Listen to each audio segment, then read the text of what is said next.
இன்னைக்கு தேங்காய் மிட்டாய் செய்யலான்னு சொல்லிட்டு தேங்காவெல்லாம் அவசர அவசரமா திருவி எடுத்துக்கிட்டேன். நான் வந்து ஆல்ரெடி 2 டைம்ஸ் வந்து செஞ்சிருக்கேன். டேஸ்ட்டு சூப்பராவே வந்துச்சு. ஸோ அதே மாரி இந்த டைமும் வந்து நல்லா வரும்னு நம்பி செஞ்சேன். பட் என்ன ஆச்சுன்னு சொல்லி நீங்களே கடைசி வரைக்கும் பாருங்க. தேங்காவ வந்து நல்லா வெறும் சட்டியில போட்டு ஃபர்ஸ்ட்டு வந்து வறுக்கணும். நான் வந்து இந்த இடத்துல தான் மிஸ்டேக் பண்ணேன்னு நெனைக்கிறேன். வறுக்கணுமா, வறுக்கக்கூடாதான்னு தெரியல. எனக்கு மறந்துருச்சு. ஸோ ஒரு அவசரத்தில வந்து வறுத்துட்டேன். கலர் சேஞ்ச் ஆகாம வந்து வறுக்கணும். பட் எனக்கு வறுக்கும்போதே வந்து கொஞ்சம் கலர் வந்து சேஞ்ச் ஆயிடுச்சு. அது போக வந்து சீனி வந்து போடும்போது எக்ஸ்ட்ரா வந்து கொஞ்சம் கலர் வந்து சேஞ்ச் ஆயிடுச்சு. ஒரு மாரி ட்ரையா வந்து ஆயிடுச்சு. என்ன மிஸ்டேக் பண்ணேன்னு வந்து தெர்ல.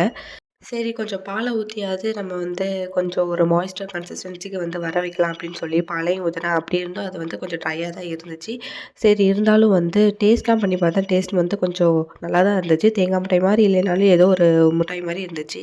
ஃபைனலா வந்து ஷேப்பிங் பண்ணலான்னு சொல்லிட்டு இந்த தட்டில வந்து எண்ணெய்லாம் தடவி ஷேப் பண்ணிட்டு இருந்தேன். ஸ்லிப் ஆயி வந்து அந்த கஞ்சி தண்ணீல வந்து விழுந்துருச்சு. நல்ல வேளை சாப்பிடல. இதே மாரி உங்களுக்கு ஏதாவது இன்சிடென்ட் நடந்தா கமெண்ட் பாக்ஸ்ல கமெண்ட் பண்ணுங்க.